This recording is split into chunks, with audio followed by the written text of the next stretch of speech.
एक सेठ से लक्ष्मी जी रूठ गई। जाते हुए बोली, मैं यहाँ से जा रही हूँ, अब मेरी जगह नुकसान आएगा, तैयार रहना, और अगर तुम जाते जाते मुझसे कुछ मांगना चाहते हो तो बोलो। सेठ बहुत समझदार था, बड़ी विनम्रता से बोला, माता नुकसान आ रहा है तो आने दीजिए, बस मुझे आप एक वरदान दीजिए कि मेरे परिवार में हमेशा सुख शांति बनी रहे। लक्ष्मी जी मुस्कुराई, तथास्तु कहा और वहां से चली गई। अब उस सेठ की 4 बहुएं थी। कुछ दिनों बाद सबसे छोटी बहू खिचड़ी बना रही थी। उसने खिचड़ी में नमक डाला और अपने काम में व्यस्त हो गई। तभी दूसरी बहू आई और उसने खिचड़ी को बिना चखे ही और नमक डाल दिया और वो भी अपने काम में व्यस्त हो गई। ऐसे एक एक करते तीसरी और चौथी बाकी की 2 बहुएं भी आई, उन्होंने भी खिचड़ी को बिना चखे ही उसमें नमक डाल दिया।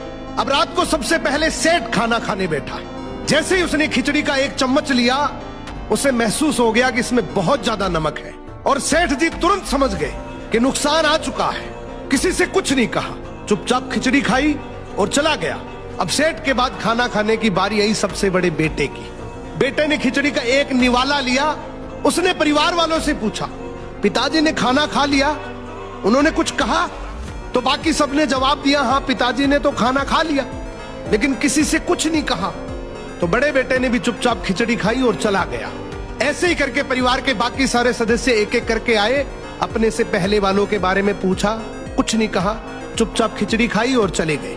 अब रात को सेठ जी सो रहे थे, सपने में नुकसान आया और हाथ जोड़कर बोला, भाई मैं यहां से जा रहा हूं, मैं यहां नहीं रह सकता।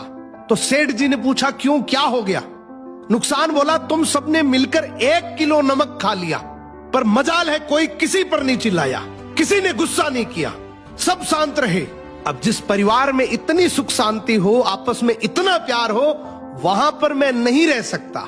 निष्कर्ष कि जिंदगी है तो उतार चढ़ाव, दुख सुख, फायदा नुकसान सब चलता रहेगा, लेकिन जिस परिवार में आपस में लोगों में प्यार है, सुख शांति है, छोटे में आदर, बड़े में